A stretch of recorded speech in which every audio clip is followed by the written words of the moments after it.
pessoal, estamos aqui com mais um programa Missão Saúde na TV. E hoje nós estamos com um assunto muito interessante. Apesar que assim, né, doutora Regiane, a gente sempre busca trazer assuntos bacanas para serem discutidos aqui no programa, que são de utilidade pública, né? E com informações assim, fresquinhas, vamos dizer assim, para você, telespectador, para você que está aí em casa. Hoje nós estamos aqui com o doutor Samuel Vieira e nós vamos tratar de um assunto sobre TCE, traumatismo crânioencefálico. E a gente vai discutir hoje sobre esse tema aqui bastante extenso, né? Porque são muitas coisas que norteiam esse tema aí. E o doutor Samuel vai estar falando aqui para a gente hoje. É isso, doutora? Aproveitei também, perguntei algumas coisas no intervalo, né? E eu creio que vai ser muito útil para você aí que está nos assistindo. Então, nós vamos começar pedindo para o doutor se apresentar, porque tem muita gente que começa a assistir o programa, né, a partir de agora, e não, ele já deu uma entrevista anteriormente, mas provavelmente muita gente pode, porventura, não assistiu, né? Olá, pessoal. Meu nome é Samuel Vieira, eu sou médico neurocirurgião, eu fiz a residência no Rio de Janeiro, depois eu fiz especialização em dor, né, no Hospital dos Servidores do Estado do Rio de Janeiro. Posteriormente eu passei um ano fora do país, em Ohio, nos Estados Unidos, estudando acessos cirúrgicos avançados, né, Ohio State University.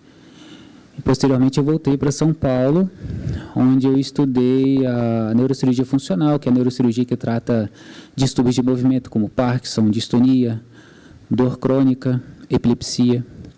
E agora eu estou aqui em Marabá desde janeiro desse ano. Muito bem. E aí, nós que não somos bobos nem nada, né? A gente já puxou ele aqui, fizemos uma parceria aqui com o doutor Samuel, o doutor Márcio, o doutor Sandro, e a gente aqui já...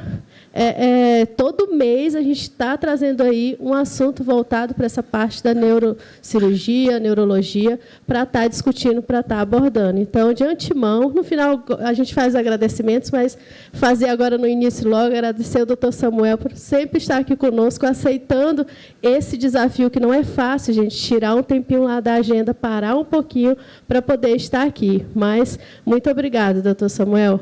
E eu já gostaria de começar a explorar já ele aqui, porque a gente é assim, né? Aqui no Missão Saúde, a gente vai até o fim explorando o nosso convidado aqui. Explica para a gente, doutor, o que é esse traumatismo craniano? A gente escuta muitas pessoas falarem, né? Os profissionais principalmente, TCE, o que é isso? Fala para a gente aí, para o nosso telespectador ficar aí bem informado. Então, traumatismo crânioencefálico é qualquer trauma, injúria, batida, pancada que a pessoa possa sofrer na região da cabeça. Eu trouxe uma figura aqui só para mostrar para vocês o que pode atingir, né, quando a gente sofre uma pancada. O que pode acontecer? Essa figura aqui é como se a gente tivesse sido cortado de lado. É um esquema, né? De lado e de frente, desse jeito, tá bom? Então, quando a pessoa toma uma pancada na cabeça, um trauma, pode machucar a pele, né, o couro cabeludo, e daqui às vezes sangra bastante, tá? Abaixo da pele tem algumas camadas até chegar no osso. Pode atingir o osso, pode dar alguns tipos de fraturas. Existem alguns tipos de fraturas que têm indicação de cirurgia e outras que têm indicação de só observar. Quando essa pancada já é um pouco mais forte ainda, né, que já fraturou o osso, ela pode atingir o cérebro, tá? E dependendo da localização do cérebro que for atingido, o paciente vai apresentar sintomas diferentes, ok? Então, geralmente, o que acontece é que o paciente, de forma geral, ele vai ter um trauma leve, mas à medida que for adentrando na nossa cabeça essa energia desse impacto, vai se tornando mais grave. Interessante. E doutor, o traumatismo craniano, ele é considerado comum?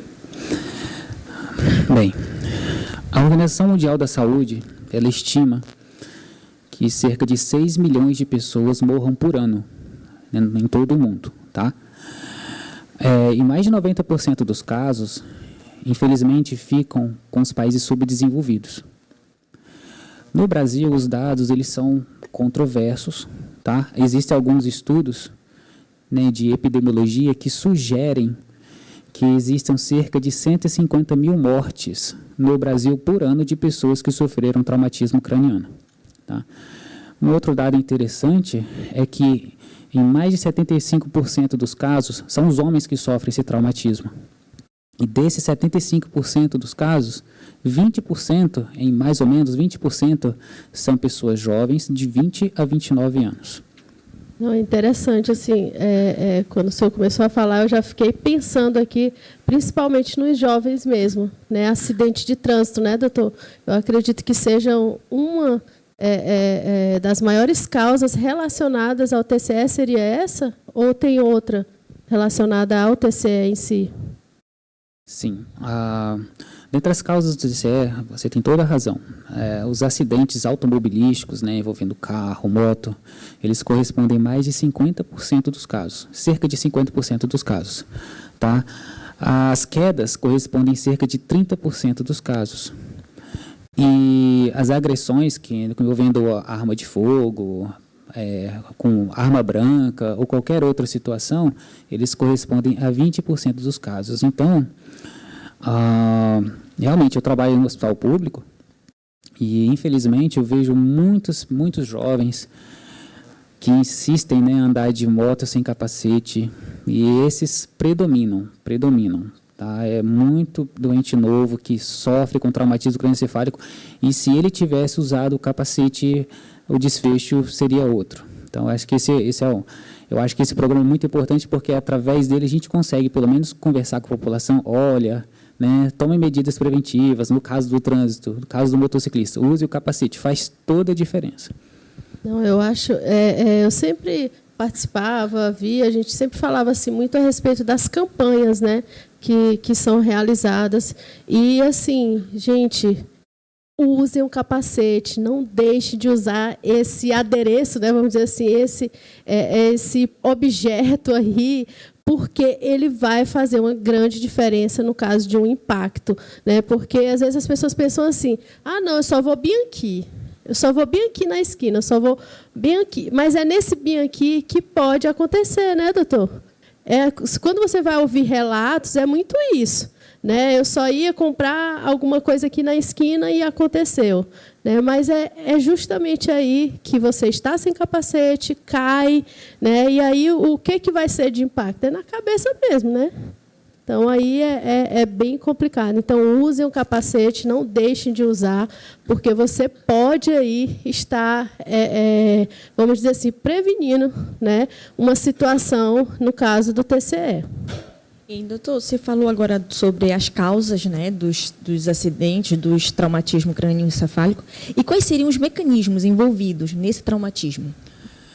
Entendo. Bem, os mecanismos é explicado pelo tipo de trauma, né, que a pessoa vai ter. Por exemplo, a pessoa pode sofrer um traumatismo devido a um objeto que é atingido em sua cabeça, arremessado sobre sua cabeça.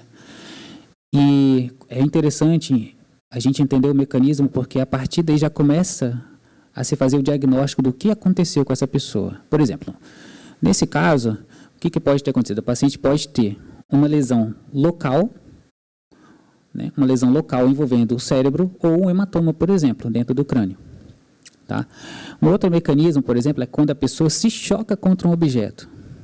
Então, nesse caso, o que acontece é que a pessoa que estava seguindo um determinado movimento, ela para subitamente. E quando ela para subitamente, o rosto parou, mas o cérebro ele continuou andando.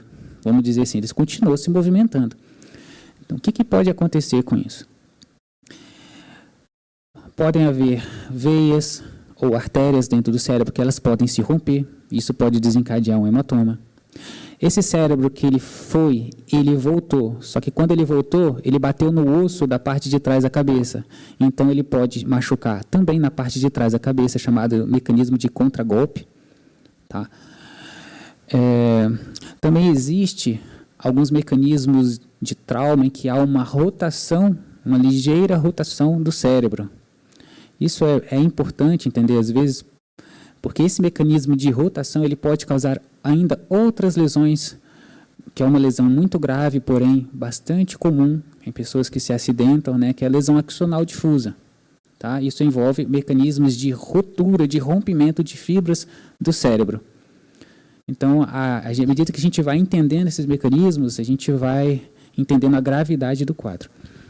Doutor, é muito comum a gente ver as pessoas sacudindo a criança ali para tentar fazer dormir, ficam com aquele hábito. Isso pode gerar uma lesão ou não? Explica para a gente entender melhor isso aí.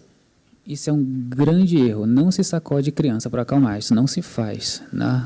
Ainda que você ache que esteja sendo suave, para criança que tem 4, 5, 8 quilos, não é suave o seu movimento. O nome disso é síndrome do bebê sacudido. Existe uma doença sobre isso, tá? Então, quando você pega a criança e balança ela, se você balança com uma velocidade maior ou com muita frequência, você pode causar lesões, pode causar diversas lesões, que inclusive daqui a pouco eu vou mostrar em figuras para vocês, que isso também pode acontecer nessas crianças. Pode causar contusões, hematomas, lesão axonal difusa, tá? São várias lesões que podem acontecer. Então, isso é proibido, não se sacode a criança para acalmar. Isso aí tem que tentar, cada pai ou mãe tem que arranjar a sua própria técnica para tentar acalmar a criança, mas sacudir não. Olha, muito interessante, né? Porque às vezes na inocência, sem conhecimento, a mãe pode causar até uma lesão sem saber. Então fique atento aí para não sacudir o bebê. Tá? Não, eu já vi muitas situações assim mesmo, assim, de chacoalhar o menino para tentar ali acalmar. Acho que fica zonzo, né? A criança fica tonta. Tá vendo aí, né, Vitória? Vitória é minha nora, viu? Que ela tá grávida. Eu já tô avisando aí, ó, não é para fazer isso com a Sofia, viu, Vitória? Gente, doutor, e assim, eu já vi alguns casos de paciente que teve, né, ali, vamos dizer, uma queda de moto, bateu a cabeça, mas tá aparentemente tudo bem, né? Assim, não apresentou sinais, né, visíveis, né, ali no momento, e aí foi para casa e depois veio a situação, né, de já chegar de volta no hospital e já ir para entubado e aí as outras situações. Isso é muito comum acontecer mesmo, não é feita uma avaliação com o neuro e aí a pessoa acha que está tudo bem, ou às vezes nem vai no hospital, cai, né, acha que está tudo bem e vai para casa. É comum o senhor visualizar esse tipo de situação? Como eu trabalho no hospital, que já recebe esses doentes que são diagnosticados, não é muito comum, mas isso que você falou pode acontecer sim, tá? Posteriormente, eu vou explicar um tipo de lesão específica que dá esse tipo de clínica, né? É chamado de hematoma epidural, e eu vou explicar a vocês por que é epidural. Né? Então, a pessoa, às vezes, ela bate a cabeça, acha que está tudo bem, vai para casa e logo depois ela começa a ter uma dor de cabeça muito forte, um estado de sonolência, até que ela desmaia, entra em coma e, se não for assistido, realmente pode vir a óbito. Gente, o assunto está muito bacana, super interessante aqui. Passou tão rápido, doutor, o primeiro bloco, né? A gente mal começou o programa, já termina o primeiro bloco. Parar esse relógio aí, viu? Tá? Então, a gente já está encerrando aqui o primeiro bloco. Já já a gente volta com mais um bloco do Missão Saúde na TV. Fique ligado.